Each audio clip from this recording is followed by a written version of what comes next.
A constitutional showdown is once again dominating the political landscape as President Donald Trump faces mounting pressure for removal from office, split between a renewed push for a third impeachment and increasingly public calls to invoke the 25th Amendment.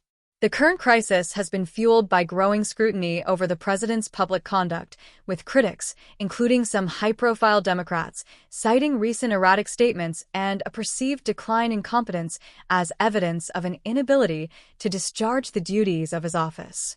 Impeachment articles introduced in House. In the House of Representatives, resolutions have been formally introduced by a number of Democrats to initiate a third impeachment inquiry against President Trump. While the specific articles of impeachment vary, they generally center on allegations of abuses of power, including the politicization of the Department of Justice, a system of political retribution and reward, and other alleged high crimes and misdemeanors. While Democrats hold the majority needed to impeach the president in the House, a conviction and removal in the Senate remains highly unlikely, as it would require a two-thirds supermajority, demanding significant defections from the Republican ranks who have so far remained largely unified behind the president. 25th Amendment scrutiny intensifies.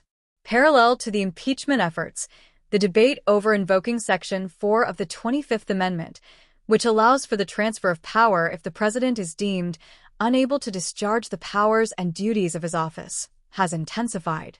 Calls for the amendment's use, recently echoed by prominent figures such as Illinois Governor J.B. Pritzker, have put Vice President J.D. Vance and the president's cabinet under an intense spotlight.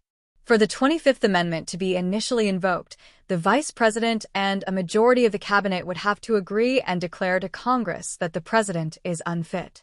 Sources indicate that such a move is currently not under consideration by the cabinet, given the staunch loyalty of most appointees and Vice President Vance.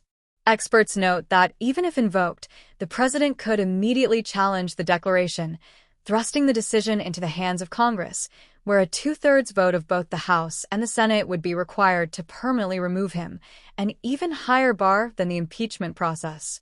The dual paths of impeachment and the 25th Amendment have created a volatile atmosphere on Capitol Hill, underscoring the deep political division over the president's fitness for office as the nation heads into the final years of the administration.